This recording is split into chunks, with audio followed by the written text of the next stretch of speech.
I direct Unearthed, and Unearthed is a nonprofit that is dedicated to killing sexual exploitation at the root level. Sexual exploitation is moving women, boys, and girls into forced prostitution and forced labor sexually with unfair and illegal working conditions and in abusive contexts. And so to us, this comprehensively looks at the porn industry, the strip club industry, the prostitution industry, and then the globalized pandemic of sex trafficking.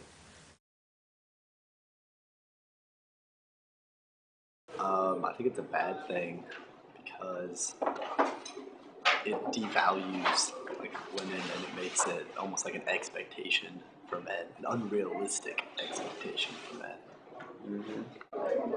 I would say it's probably a good thing because obviously there's a certain demand for it, and humans are very sexual by nature. We evolved to be frisky little critters. It's a bad thing for most people. Okay, so it's kind of relative. When people are making good money off it, I guess it's a good thing for them, but for most general society, I'd say it's pretty bad. Porn is neurologically addictive. And neurological addictions change the way you think, which changes what you do. And a lot of porn use, sustained porn use, turns into porn addiction, which turns into acting out. And a lot of abuse cases, sexual molestation of children and women, are predicated by porn. And pretty soon porn gets old, and it becomes, uninteresting. It becomes kind of just like an appetizer for the main course. And men then need to move into strip clubs and brothels to appease their appetites. This is why a city like Pattaya, Thailand, that only has 100,000 residents, has 6 million sex tourists come in on average per month to just pay for sex. I mean, Pattaya's gross domestic product is sex. That's what it is. They won't even hide that. The Thai government doesn't hide that, right? And so you see this trajectory in this level, where every guy may not be getting on a plane to fly to Bangkok or Pattaya to abuse women and pay to rape them. But our porn is oftentimes made with women who are abuse victims and trafficking victims. Ron Jeremy said what it would take for the porn industry to shut down completely is for Christians to stop using pornography for 7 days. He said Christians make up 1/3 of the entire market share for porn sales, which is huge, because just in our nation it's a $10 to $12 billion a year industry annually. That's more than Microsoft, Google, and Apple combined.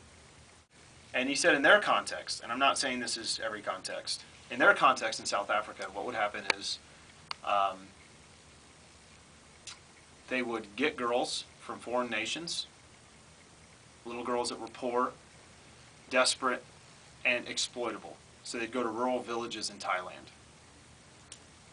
And they would have a team from South Africa that would go there and coerce the girls into coming in. They'd show them pictures of hotels and restaurants and salons they could work at. And they bring them into South Africa, and when anyone visits a free porn site, a couple cents get dropped in just from these advertisements that get clicked on or are around. You know how that works? All those profits go to buy more girls. And then the girls are brought in, and it fuels further production of pornography. And then that money gets used to buy more girls. It's a cyclical industry, and they're very closely connected, very closely connected.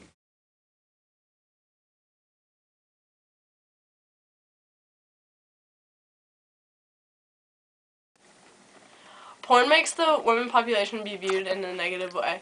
It makes me feel unworthy and unvalued.